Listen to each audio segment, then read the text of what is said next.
अगर अभी तक भी तुम लोग की राइटिंग प्रैक्टिस नहीं हुई है ना, घबराने की कोई बात नहीं है, ये वीडियो देख लो। तुम लोगों का राइटिंग को लेके जितना भी कंसर्न है ना, सब कंप्लीट हो जाएगा और तुम्हारा काम बहुत आसान हो जाएगा कम से कम समय के अंदर। तो क्या हाल है भाई सीए फाउंडेशन के नादान परिंदों, मैं उम्मीद करता हूं आप सभी बहुत बढ़िया होंगे, स्वस्थ होंगे, पढ़ाई बहुत सॉलिड चल रही होगी, एग्जाम्स बहुत नियर बाय है। तुरंत समझ लेना कि ये मोस्ट डिटेल वीडियो है और कम से कम टाइम के अंदर मैंने आप लोगों को कोशिश किया है कि कम से कम समय के अंदर समझा दूं कि लिखने में जितनी भी परेशानियां है ना, इस एक वीडियो के अंदर कवर अप हो जाए, है ना। ये स्पेशल क्लास है, समझ लेना। कल हमारी क्लास लाइव पावर कट के कारण ऑफ हो गई थी, तो आज इस वीडियो में क्रक्स पूरा मैं तुम लोगों को समझाने वाला हूं। ये वीडियो काफी है, पुराना वीडियो देखने की आप लोगों को कोई जरूरत नहीं है। वन वीडियो ऑल कवर्ड, है ना। इतना तो टू द पॉइंट आज तक किसी ने बताया नहीं, किसी ने बताया तो मुझे भी लिंक जरूर शेयर कर देना, है ना। अच्छा देखो, बिफोर गोइंग एट भैया ज्वाइन कर लेना मई 25 का फास्ट ट्रैक बैच और टारगेट वाला ग्रुप व्हाट्सएप में है, जाके डिस्क्रिप्शन में जाके लिंक ज्वाइन कर लेना। अच्छा, फुल्ली अपडेटेड क्वेश्चन बैंक अब तक अगर डाउनलोड नहीं किया है, टेलीग्राम से जाके निकाल लो। यूनिट वाइज मैंने डाल दिया 2018 से लेकर 24 तक, 25 तक इवन सब कुछ कवर्ड अप है। क्वेश्चन बैंक का डाला ना तो ये वाला अटेम्प्ट जिंगा लाला, है ना। Important topics for May 25 exam, इसको जरूर देख लेना। बाकी कोई वीडियो देखो ना देखो, अगर तुम मुझे सुन रहे हो और मेरी चीजों को समझ पा रहे हो, ये वीडियो जरूर देख लेना। दो वीडियोस हैं, पार्ट 1 पार्ट 2 सर्च कर लेना। अच्छा, वॉच टिल एंड में हर वीडियो में नहीं बोलता हूं, सिर्फ इस वीडियो पे बोल रहा हूं।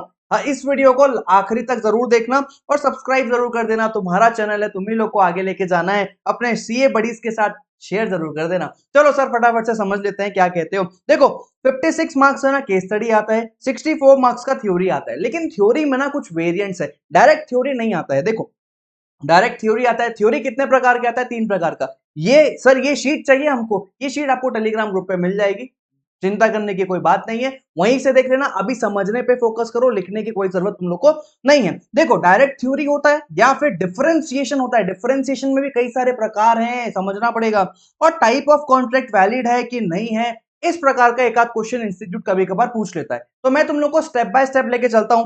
पहले ना थ्योरीज को कंप्लीट करेंगे, उसके बाद केस स्टडीज में चलेंगे। और केस स्टडीज में ना डायरेक्ट केस स्टडी होता है या फिर कैलकुलेशन बेस्ड केस स्टडी होता है। तो सर कैलकुलेशन बेस्ड है मतलब क्या, एग्जाम में हमको कैलकुलेटर लेके जाना है? बिल्कुल लेके जाना है, लॉ की एग्जाम में भी आप लोगों को कैलकुलेटर लेके जाना ही है। ये मार्जिन क्यों से यूज कर रहे हो सर? आज तक तो आपने किसी वीडियो में से मार्जिन वाली शीट यूज नहीं की। ये मैं इसलिए यूज कर रहा हूँ कि मैं यहाँ लिख सकता हूँ, तुम लोग एग्जाम में यहाँ लिख देते हो भाई, तुम लोग से यहाँ गलती होती है। तुम लोग मार्जिन के अंदर यहाँ नहीं लिखना है और यहाँ जो इंस्टीट्यूट का मार्जिन खत्म हो रहा है उसके नीचे कुछ भी नहीं लिखना है। भले अगले पेज में वर्ड जा रहा हो और पूरा पेज बैंक, पूरा पेज जो है ना वो ब्लैंक छोड़ना है, तब भी आपको ना ये मार्जिन के नीचे कुछ भी नहीं लिखना है। अच्छा सर समझ में आ गया। देखो डायरेक्ट थ्योरी क्वेश्चन की बात करते हैं। यहाँ पे ना इंस्टीट्यूट ना कोई पॉइंट वाइज क्वेश्चन नहीं पूछा है। पॉइंट वाइज क्वेश्चन का मतलब क्या होता है? पॉइंट वाइज क्वेश्चन का मतलब होता है ये वाला क्वेश्चन। मतलब सर इंस्टीट्यूट पॉइंट देता है आप लोग को और बोलता है नेचुरल लव एंड अफेक्शन के बारे में बता दो या टाइम बार डेट के बारे में बता दो। इंस्टीट्यूट ऐसा थ्योरी क्वेश्चन देता है ना, डायरेक्ट क्वेश्चन, डायरेक्ट में पॉइंट वाइज। तो देखो यहाँ पे नो पॉइंट वाइज है, इसको तुम लोग को कैसे लिखना है, यहाँ पे ना तुमको थोड़ा समा बांधने की जरूरत है। ये मैंने क्वेश्चन लिया है, देखो मैंने क्वेश्चन बैंक से ऐसे ही आधा कुछ उठा लिया है। क्या देखा है यहाँ पे, 1 का सी बोलता है explain the ways in which contract is discharge. Very simple question, बहुत आसान डायरेक्ट क्वेश्चन है। तुम लोग को यहाँ पे ना डायरेक्ट आंसर नहीं लिखना है कि 1 नंबर लिखा और आंसर स्टार्ट, 2 लिखा आंसर स्टार्ट, नहीं। यहाँ पे तुम लोग को थोड़ा समा बांधने की जरूरत है। समा बांधो, डायरेक्ट आंसर नहीं लिखना है, ये बात को ध्यान में रखना। समा क्या बांधेंगे, a contract is discharge when the obligation created by parties come to an end, following are the ways in which contract is discharge. ये समा बांधने वाला काम तुमको जहां पे नो पॉइंट वाइज क्वेश्चन है ना, यहाँ पे जरूर करना है, कंपलसरी करना ही करना है। अच्छा उसके बाद तुम पॉइंट नंबर 1 लिखो, 1 नंबर लिखने के बाद एक गैप दो, एक लाइन का गैप। उसके बाद पॉइंट नंबर 2 लिखो, एक लाइन का गैप दो। कुछ बच्चे क्या करते हैं यहाँ पे, जैसा मैंने फॉलो किया है, भाई तुम लोग को मेरे को बड़े बड़े अक्षरों में समझाना है, इसलिए मैं एक लाइन के बाद एक लाइन यहाँ पे नहीं लिख रहा हूँ चीजों को। तुम लोग एग्जाम में ये गलती मत करना। ये चार लाइंस तुम्हारे लिए 2 लाइंस है, इन बात को ध्यान में रखना। अच्छा सर ये first line complete, second line complete, ये तुम्हारा हो गया पॉइंट वाइज डायरेक्ट आंसर। तुमको ऐसे लिखना है और कुछ नहीं है, इसमें कोई कहानी नहीं है। लॉ याद है ना, थोड़ा समा बांधो, डायरेक्ट आंसर लिखो, कहानी खत्म। पॉइंट वाइज क्वेश्चन अगर दिया इंस्टीट्यूट ने कि नेचुरल लव एंड अफेक्शन के ऊपर लिखो, टाइम बार डेट के ऊपर लिखो, यहां समा बांधने की कोई जरूरत नहीं है, स्टार्ट डायरेक्टली। यहाँ तुमको समा बांधने की कोई जरूरत नहीं है कि 4 लाइन 2 लाइन स्टार्टिंग में लिख रहे हो, कोई जरूरत नहीं, डायरेक्ट स्टार्ट करो। पॉइंट नंबर 1 तुमने लिखा, नेचुरल लव एंड अफेक्शन के ऊपर चले जाओ। As per the Indian Contract Act 1872 essentials of, देखो ना मैंने सेक्शन नंबर लिखा, तुम लोग को सेक्शन नंबर याद नहीं होता बोल के मैंने भी नहीं लिखा, घबराने की कोई बात नहीं है, सेक्शन नंबर याद है तो जरूर लिख देना। Essentials of a valid contract section 10, as per section 10 of the Indian Contract Act, ये भी तुम लिख सकते हो, है ना। Essentials of a valid contract include करता है consideration, but where a person promises its to its near relation, है ना, out of natural love and affection, the contract will be enforceable but following essential conditions must be present. पूरा paragraph मन से है, जो तुम लोग एग्जाम में फॉलो करते हो, ज्यादातर मन से लिखते हो ना, ये सारी चीजें तुमको याद आती ना, near relation, natural love and affection, तो भैया यही चीज मैंने मन से यहाँ पे एक पैराग्राफ में 2 लाइन समाया, अंदर अंदर यहाँ पे मैंने डायरेक्ट स्टार्ट किया, और अंदर मैंने यहाँ पे टू द पॉइंट स्टार्ट नहीं किया, थोड़ी चीज 2-4 लाइन मैंने लिखी, उसके बाद मैं जा रहा हूँ कि फॉलोइंग एसेंशियल एलिमेंट्स, मेरे को सिर्फ कीवर्ड्स, मेरे को वो चीज मार्क करनी है कि एग्जामिनर मेरे लाइन को पढ़ के ना समझ जाए कि आंसर में लिखा क्या हुआ है। ये लाइन पढ़ो, एनफोर्सेबल एसेंशियल कंडीशंस होने चाहिए। क्या essential condition? Natural love and affection. अच्छा, दूसरा रिलेशन, तीसरा राइटिंग, चौथा registered, if all satisfied valid and enforceable. बस एग्जामिनर तुम्हारा ये जो लाइन अंडरलाइन तुमने किया ना, इस अंडरलाइन को ही देख के समझ जाए कि भाई आंसर के अंदर लिखा क्या है और तुमको मार्क्स दे दे। वो चीजों को तुमको अंडरलाइन करना है, वही है तुम्हारे क्रक्स। हर चीज अंडरलाइन नहीं करनी है ना। अच्छा, तो यहाँ पे मैंने क्या किया, ये देखो यहाँ पे तुम ए लिख लो, या तो तुम ऐसा एरो बना लो, या तो तुम ये बुलेट्स यूज करो, सब जायज है, सब चलेगा, कोई दिक्कत वाली बात नहीं है, ये सब कुछ अलाउड है। अच्छा सर, समझ में आ गया। उसके बाद डायरेक्ट थ्योरी क्वेश्चन डन। इसके अलावा इंस्टीट्यूट के पास कोई वैरायटी नहीं है, या तो वो डायरेक्टली 3-4 लाइन लिखेगा और उसके ऊपर क्वेश्चन बना के देगा, या तो वो पॉइंटर बना के तुमको क्वेश्चन देगा डायरेक्ट क्वेश्चन में। अच्छा, लेकिन डायरेक्ट क्वेश्चन का एक पार्ट है, कौन सा? डिफरेंशिएशन। डिफरेंशिएशन में 2-3 वेराइटीज है, समझना ध्यान से। देखो, पहला बोल रहा है डिफरेंस बिटवीन पार्टनरशिप एंड को ओनरशिप। यहाँ पे तुम लोगों को बेसिस लिखना है। सर, क्या बेसिस के मार्क्स होते हैं? बिल्कुल मार्क्स होते हैं। मैं तुम लोगों को लेंथ भी समझाऊंगा वीडियो के लास्ट में कि तुम लोगों को कौन सी चीज पे कितना लेंथ लिखना है। ये चीज मैं तुम लोग को इसी वीडियो के एंड में समझा दूंगा, इसलिए वीडियो को एंड तक जरूर देख के जाना। देखो, बेसिस तुम लोग को लिखना पड़ेगा। बेसिस के मार्क्स होते हैं क्या? बिल्कुल बेसिस के मार्क्स होते हैं। बेसिस तुम्हारे मॉड्यूल से मैच होना चाहिए। मन से लिखोगे नहीं चलेगा, लेकिन बेसिस अगर मॉड्यूल में आंसर दिया है ना, तो वहां का जो आंसर है वो तुम्हारे यहाँ पे अगर पॉइंट बन रहा है तो भैया तुमको उसके मार्क्स मिलेंगे। अंदर तुम वो कहानी लिखो, चलेगा, कोई दिक्कत वाली बात नहीं है। No serial number, serial number का कॉलम अलग से तुमको बनाने की कोई जरूरत नहीं है। उसके बाद यहाँ पे मैंने एक नोट डाला है, wherever basis is not given. Exam में कई बार ऐसा क्वेश्चन तुम लोग को मिल जाता है जिसमें मॉड्यूल में या तुमने जहां से भी क्लासेस लिए वहां पे बेसिस है ही नहीं। मतलब सर, मतलब ये कि बुक में ना बेसिस दिया ही नहीं है, और सर आप बोल रहे हो कि बेसिस लिखना है, तो on the book itself basis दिया नहीं है। You can create on your own basis if you have learn that question in table format. जैसे सर नहीं समझ आया, जैसे मैं तुम लोग को एग्जांपल देना चाहता हूं। अभी रिसेंटली एग्जाम में क्वेश्चन आया था जनवरी के एग्जाम्स में कि सब एजेंट और सब्स्टिट्यूटेड एजेंट में क्या डिफरेंस है। देखो, बेसिस यहाँ पे है ही नहीं, सीरियल नंबर का कॉलम है, तो क्या सर हम यहाँ पे जो बेसिस लिखेंगे वो अपने मन से बना के लिख सकते थे क्या? बिल्कुल बना के लिख सकते थे सर। मन से कैसे बनाते? अरे कोई भी पॉइंट पकड़ लो, जैसे not only appoints to sub agent, agent not only appoints a sub agent but also delegates. यहाँ डेलीगेट बोल रहा है, यहाँ भी डेलीगेट बोल रहा है, यहाँ बेसिस बन गया डेलीगेट। समझ आया क्या? ये मैं जब रेगुलर क्लास में करवाता हूं तो अपने बच्चों को यहाँ पे लिखवा देता हूँ बेसिस क्या बनेगा। तो मन से तुम लोगों को कुछ नहीं लिखना है, मैंने जो लिखवाया वो याद कर लेना। लेकिन अगर तुम लोगों ने नहीं देखा है कोई बात नहीं है, तुम लोग अपने मन से, सिंपल है, कॉमन सेंस की बात है। ये भाई डेलीगेट की बात कर रहा है, ये भी डेलीगेट की बात कर रहा है, पहला वर्ड मीनिंग ही होता है जनरली। तो सर आप कहना क्या चाहते हो? सर मैं ये कहना चाहता हूं कि तुम लोगों ने अगर मॉड्यूल में बेसिस उस मेन क्वेश्चन में देखा है तो बेसिस मेन एग्जाम में भी लिख के आना है। पार्टनरशिप और को ओनरशिप का डिफरेंस में बेसिस है, कहां है सर? दिखा दो ना एक बार। देखो, पार्टनरशिप और को ओनरशिप में बेसिस है ना, तुम लोग को यही 4 बेसिस एग्जाम में लिख के आना है, तभी नंबर मिलेंगे, वरना नंबर नहीं मिलेंगे। सर समझ में आ गया बढ़िया तरीके से। अच्छा, ये नोट भी सर समझ में आ गया। जैसे मैंने यहाँ पेज नंबर का रेफरेंस भी दे दिया, सब एजेंट वर्सेस सब्स्टिट्यूटेड एजेंट। लेकिन टाइप नंबर 2 की अगर बात करें तो डिफरेंस बिटवीन गारंटी कंपनी और कंपनी लिमिटेड बाय शेयर्स। ये अगर ऐसा क्वेश्चन एग्जाम में आता है तो देखो मैं तुम लोग को इसका आंसर दिखाता हूं। इसका आंसर तुम लोग देखोगे ना तो तुम लोग को लगेगा अरे इंस्टीट्यूट ना कई बार खेल खेल देता है, समझ नहीं आता इंस्टीट्यूट का नजरिया कैसा है। देखो, गारंटी कंपनी की यहाँ पे बात करें, लाइबिलिटी में अगर शेयर्स की बात करें तो देखो क्या बोलता है, कंपनी लिमिटेड बाय गारंटी, इसमें बीच में differentiation are liable to the extent of amount guaranteed, है ना। और यहाँ पे बोलता है कि यहाँ पे तुम लोग को गारंटी कंपनी का differentiation company limited by guarantee यहाँ मिलेगा। हाँ, यहाँ कंपनी लिमिटेड बाय गारंटी ये वाले पोर्शन में। हाउ एवर द डिस्टिंक्शन, देखो ये पूरा तुमको 2 पैराग्राफ में दिया है कि कंपनी लिमिटेड बाय गारंटी और कंपनी लिमिटेड बाय शेयर्स में क्या डिफरेंस है। तो तुम लोगों ने जहां से भी क्लास लिया उन्होंने भी अपनी बुक में अगर ऐसा ही छापा है ना, तो तुम समझ लेना कि तुम मॉड्यूल को ही कहीं ना कहीं फॉलो कर रहे हो। तो सर इसका मतलब ये है कि जहां पे पैराग्राफ में तुमने आंसर को याद किया है, कभी बुलेट्स में देखा ही नहीं, वहां पे एग्जाम में ऐसा एरो बना के तुम लोग पूरे पॉइंट्स को लिख के आ जाना, बात खत्म। क्रक्स क्या है, जैसा याद किए हो बुक में वैसा ही लिख के आना, वैसा ही मेन एग्जाम में लिख के आना। ये वो पोर्शन है जहां पे बेसिस तुम लोगों ने कभी देखा ही नहीं, तुम लोगों ने उसको याद ही पैराग्राफ में किया है। ठीक है सर, समझ में आ गया। और तीसरा वेराइटी है डिफरेंशिएशन में, कि डिफरेंस बिटवीन मेमोरेंडम और आर्टिकल का जैसा क्वेश्चन है, जैसा कि यहाँ पे देखो, यहाँ पे आ जाओ, यहाँ पे मैं मेमोरेंडम और आर्टिकल के डिफरेंस में तुमको लेके जा रहा हूँ। कहाँ पे है चीजें तुम लोग को फटाफट से याद है ना, तो तुम लोग समझ लेना कि तुम लोग को पूरी चीजें याद हो गई है। सही कह रहा हूँ, सही कह रहा हूँ। ये देखो यहाँ डिफरेंस तुम लोग को मिलेगा, डॉक्ट्रिन ऑफ अल्ट्रा वायरस के बाद आर्टिकल आ गया, आर्टिकल आएगा। Following are the differences between memorandum and article. ये तुम लोगों ने कैसे याद किया, बुलेट्स में याद किया, बुलेट्स में याद किया, बुलेट्स में याद किया, बुलेट्स में याद किया। तो सर एग्जाम में क्या हम इसको बेसिस बना के आ सकते हैं क्या, और यही बुलेट्स को यहाँ पे लिख देंगे और अंदर की चीजों को यहाँ लिख देंगे, कर सकते हो, कोई दिक्कत वाली बात नहीं है। लेकिन अगर तुम लोग को याद है कि भाई ऑब्जेक्ट में यहाँ पे क्या लिखा हुआ था, रिलेशनशिप, अल्ट्रेशन, अल्ट्रा वायरस, यहाँ पे अंदर का मैटर तुम लोग को याद है, और तुम लोग को याद है ये बुलेट्स क्या थे, तो तुम लोग को मेरा रिकमेंडेशन यही रहेगा, जैसा तुमने याद किया है उसी को फॉलो करो। लेकिन बेसिस बना के अगर तुम एग्जाम में लिख के आना चाहते हो, अलाउड है, कोई दिक्कत वाली बात नहीं है, है ना। जब भी यहाँ बुलेट यूज करोगे, एक लाइन का गैप देना, 2 लाइन का गैप मत देना। एग्जामिनर बोलेगा मैं बेवकूफ नहीं हूं कि 2 लाइन तू छोड़ रहा है ताकि तेरा पेज कंप्लीट हो जाए, तेरी लेंथ बड़ी दिखे आंसर की, ऐसा मत करना। ठीक है, क्रक्स जैसा याद किए हो वैसा ही लिखो, डिफरेंशिएशन यहाँ पे हमारा खत्म हो जाता है। अच्छा, टाइप ऑफ कॉन्ट्रैक्ट वैलिड और नॉट, इस टाइप का क्वेश्चन इंस्टीट्यूट कई बार दे देता है, जो यूनिट नंबर 3 से ज्यादातर होता है। 2 प्रकार के आंसर्स यहाँ पे अलाउड है इन प्रकार के क्वेश्चन में।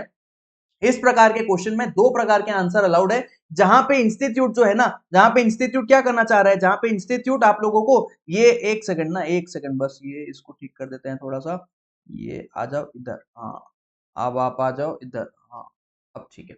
देखो यहाँ पे इंस्टीट्यूट क्या करता है ना, कि 2 प्रकार के आंसर्स अलाउड होते हैं इस प्रकार के क्वेश्चन में। कौन से में sir, type of question valid है कि नॉट वैलिड है, यहाँ पे तुम स्टार्टिंग में ही आंसर लिख दो, चलेगा। जैसे the given agreement is valid, valid को अंडरलाइन करना। कहीं भी सर ऐसे बॉक्स बनाएंगे क्या, बिल्कुल भी नहीं, कतई नहीं, सिर्फ अंडरलाइन करना है, बॉक्सेस वगैरह नहीं बनाना है। रीजन तुम यहाँ पे अपना कहानी जो भी है उसको गा लेना, ये एक पहला मेथड है जहां पे तुमने स्टार्टिंग में ही कंक्लूजन को दे दिया और अंदर रीजन की बात कर रहे हो।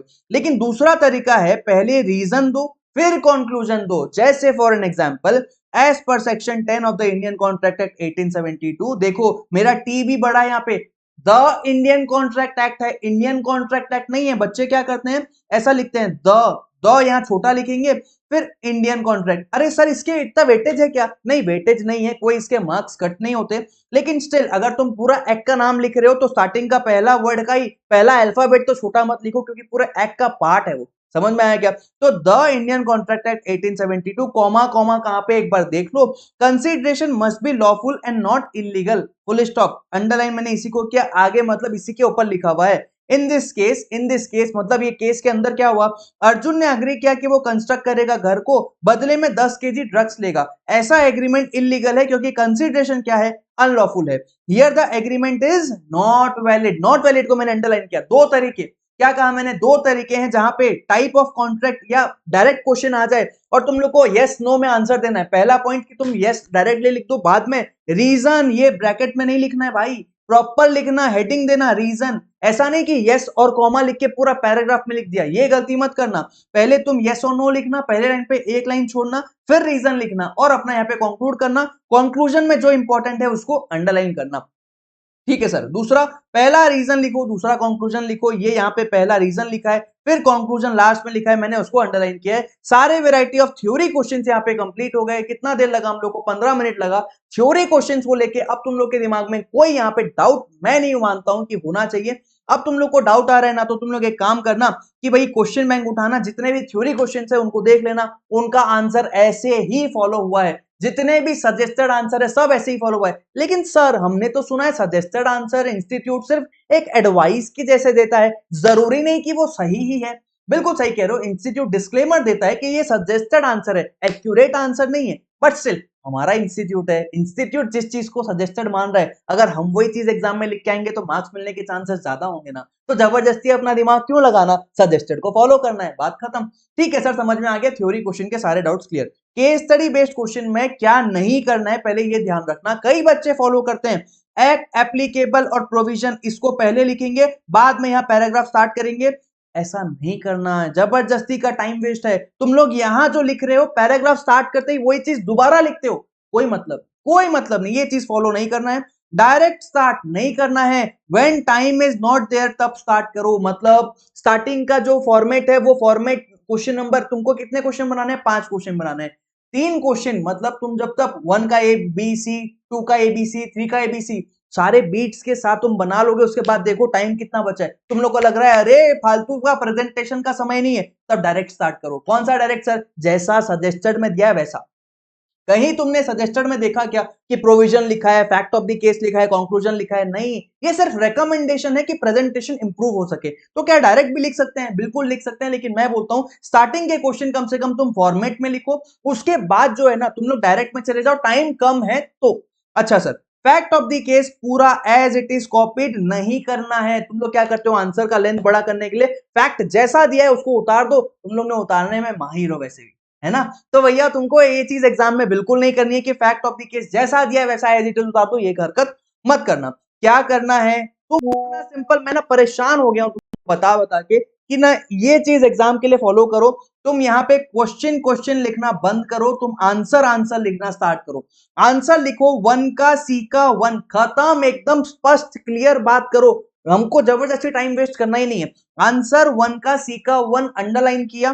प्रोविजन लिखो, प्रोविजन तुम यहाँ पे पैराग्राफ में लिखो। फैक्ट ऑफ द केस लिखो, कितने में, ये मैं आगे बताने वाला हूं। और कंक्लूजन लिखो। फॉर्मेट क्या है, फॉर्मेट तुम्हारा ये है, इसके अलावा कोई फॉर्मेट नहीं। Provision, fact of the case, conclusion underline किया, अंदर आगे की बात लिखी, बात खत्म। प्रेजेंटेशन कैसा, सिंपल, जबरदस्ती दिमाग नहीं। मार्जिन के अंदर कुछ नहीं लिखना है, बुलेट्स बनाने हैं, मार्जिन के बाहर बनाओगे, मार्जिन के अंदर कुछ नहीं लिखना है। अच्छा, प्रोविजन जो है ना एक पैराग्राफ यूज करो अगर डायरेक्ट लॉ है। मतलब डायरेक्ट लॉ का मतलब क्या है सर, डायरेक्ट लॉ का मतलब बताओ ना सर एक बार। देखो डायरेक्ट लॉ का मतलब है इस टाइप का लॉ कि देखो कशिश, वही आर्टिफिशियल ज्वेलरी वाला क्वेश्चन, रियल डायमंड ज्वेलरी, ये एमटीपी में भी दिया है, इस बार का क्वेश्चन है।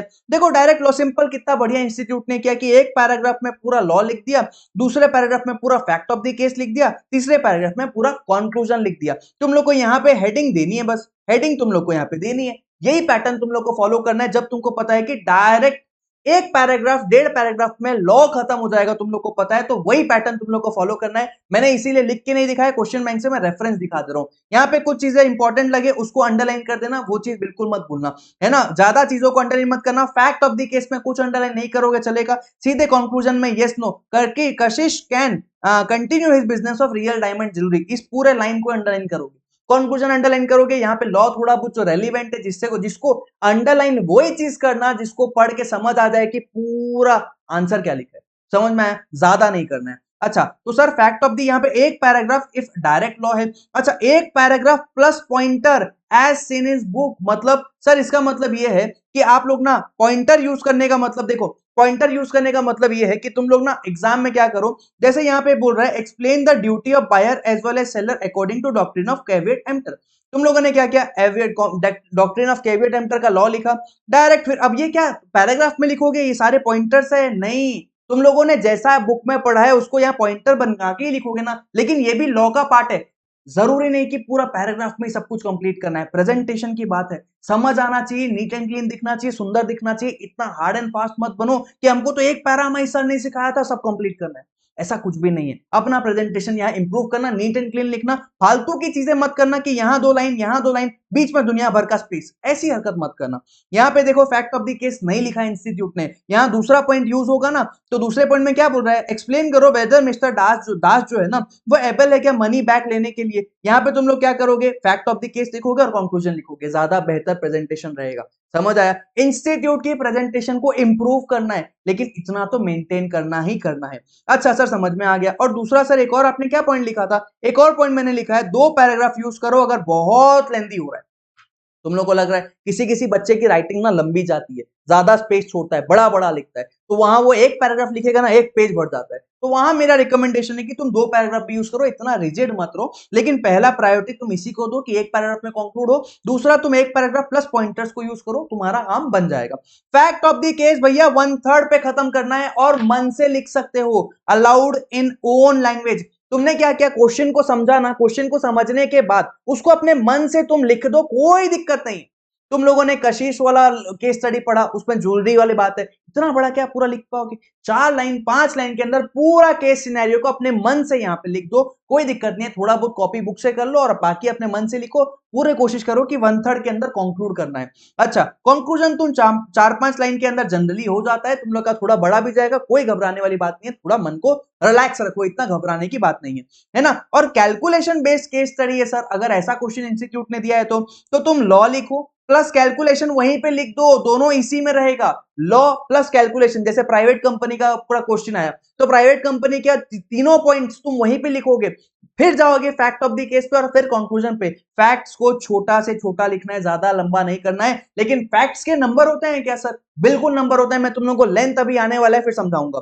देखो, प्रोविजन में कैलकुलेशन यहीं पे रखना, एक पैराग्राफ लॉ रखो, उसके बाद पॉइंटर में कैलकुलेशन रखो, फैक्ट को 1/3 में रखो, कंक्लूजन को यहाँ पे शो कैलकुलेशन और राइट इन पैरा। यहां पे कंक्लूजन में तुम कैलकुलेशन दिखाओगे कि कैसे ऐसे हुआ, और पैराग्राफ में दिखा भी सकते हो। तुम कंक्लूजन में दिखाओगे कि देखो प्राइवेट कंपनी में ये बोला था ना, तो इसको हम लेंगे, इसको हम नहीं लेंगे, hence it can be concluded, समाप्त। समझ आया? इसको कैलकुलेशन कहां दिखाओगे? कंक्लूजन में दिखाओगे या राइट इन पैराग्राफ। यहां पैराग्राफ में भी तुम पूरी चीजों को लिख दोगे, चलेगा चलेगा, कोई दिक्कत नहीं है ना? लेंथ पे आने से पहले मैं तुम लोग को, जैसे यहाँ पे अगर देखें हम लोग, तो कोई क्वेश्चन मैंने लिया है क्या? क्वेश्चन ये देखो, ये अभी अभी इंस्टीट्यूट ने दिया था। कौन सा क्वेश्चन? पीएफआई का क्वेश्चन, जो मोस्टली अनएक्सपेक्टेड था, मेरे को कभी नहीं लगा था इंस्टीट्यूट ऐसा क्वेश्चन दे सकता है। जहां पीएफआई के बारे में इंस्टीट्यूट ने पूछ लिया, जनवरी में अभी अभी एग्जाम में दिया था। देखो यहाँ पे सेंट्रल गवर्नमेंट ऐसा ऐसा रखा है, ऐसा कैलकुलेशन है, तो इंस्टीट्यूट ने क्या फॉलो किया, पहले यहाँ पे पूरा लॉ लिख दिया, और यहाँ पे इन द इंस्टेंट केस बोल के यहाँ पे पूरे पैराग्राफ में इंस्टीट्यूट ने अपना कंक्लूजन यहाँ पे समाप्त कर दिया। मतलब कैलकुलेशन और कंक्लूजन लास्ट के एक पैराग्राफ में शामिल है। यही पैटर्न तुमको एग्जाम में फॉलो करना है, जबरदस्ती का दिमाग लगाना नहीं है। इंस्टीट्यूट के पैटर्न से हम उसको प्रेजेंटेशन बढ़ा रहे हैं, इंप्रूव कर रहे हैं, घटा नहीं रहे हैं। तो तुम लोग लॉ लिखो, कैलकुलेशन लिखो, उसके बाद एनालिसिस एंड कंक्लूजन लिख के भी तुम क्या कर सकते हो, फैक्ट ऑफ द केस को घुसा सकते हो उसी पैराग्राफ के अंदर, प्लस कंक्लूजन भी उसी पैराग्राफ के अंदर डाल सकते हो। फैक्ट 1/3 में रहेगा, कंक्लूजन शो करने के बाद अंडरलाइन करना बिल्कुल भी नहीं भूलना। अच्छा, लेंथ की अगर बात करें तो 2 और 3 मार्क्स का क्वेश्चन है ना, तो फॉर्मेट यहां फॉलो करने की जरूरत नहीं कि provision, fact of the case, conclusion, direct तुम लिख दो, लॉ लिखो, कंक्लूजन लिखो, चलेगा, कोई दिक्कत नहीं है। फॉर्मेट क्वेश्चन नंबर 3 में जरूर यूज करना, टू द पॉइंट लिखो। क्वेश्चन नंबर 2 और 3 मार्क्स के में आधा पेज लिखो 2 मार्क्स में, एक पेज मैक्सिमम रहेगा 3 मार्क्स में। जबरदस्ती बहुत सारा कहानी मत लिखो, टू द पॉइंट लिखने की कोशिश करो। और तुम लोग चतुराई मत दिखाना, चालाकी मत दिखाना। क्या चालाकी सर? सर हम चालाकी नहीं दिखाएंगे, लेकिन आप किस बारे में बात कर रहे हो? मैं इस बारे में बात कर रहा हूं कि तुम टू द पॉइंट लिख नहीं रहे हो, तुमको जो पूछा तुम उसके बारे में बात ही नहीं कर रहे हो, तुम अपना ज्ञान दिए जा रहे हो, तुमको जो आता है तुम वो चीज बता रहे हो आंसर में, तो लेंथ यहां फॉलो नहीं होगा। ये लेंथ तब फॉलो होगा जब टू द पॉइंट तुम्हारा आंसर है, जो पूछा है वही बताओगे, तो ये लेंथ फॉलो होगा। अननेसेसरी चीजों को डालोगे, लेंथ बड़ा करना पड़ेगा। समझ आया क्या? तो ये है फॉलो, अच्छा फॉलो करने की बात। Note, combined fact of the case and conclusion here, like provision लिखो 3 मार्क्स वाले में, एनालिसिस एंड कंक्लूजन लिखो, फैक्ट ऑफ द केस को लिखने की अलग से कोई जरूरत नहीं है, क्योंकि 2 और 3 मार्क्स के क्वेश्चन में institute fact of the case को अलग से वेटेज नहीं देता है। एनालिसिस एंड कंक्लूजन में यहां पे तुमको भैया फॉर्मेट यूज करना पड़ेगा, 3 पैराग्राफ वाला format, provision, fact of the case और कंक्लूजन, ये तुमको सब में फॉलो करना है।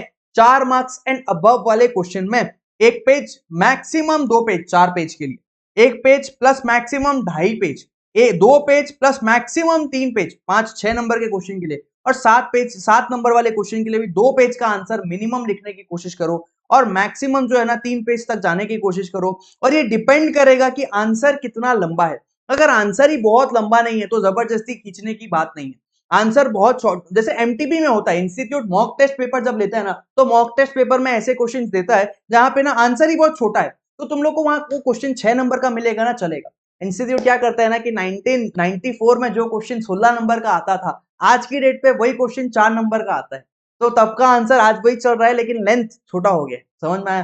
तो टू द पॉइंट लिखने की कोशिश करना, आंसर अगर छोटा है तो छोटा ही लिखना, कोई दिक्कत नहीं है। आंसर बड़ा है तो ये मिनिमम पेज के क्राइटेरिया, इसको फॉलो करना। अच्छा, ये लेंथ की बात हो गई। बाकी मैंने तुम लोग को थ्योरी क्वेश्चंस कैसे अटेंड करना है, कितने नंबर के आते हैं, केस स्टडीज कैसे अटेंड करना है, कितने नंबर का आता है, सब कुछ मैंने इस वीडियो में कवर अप किया है। कुछ अगर इसके बाद भी डाउट है तो नीचे कमेंट करना, मैं जरूर रिप्लाई करूंगा।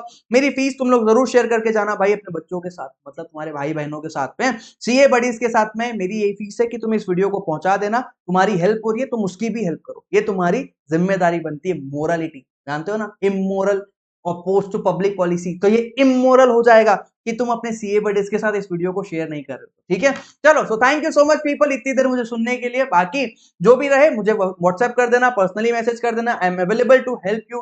टिल देन मिलते हैं किसी और वीडियो में, till then take care, bye bye.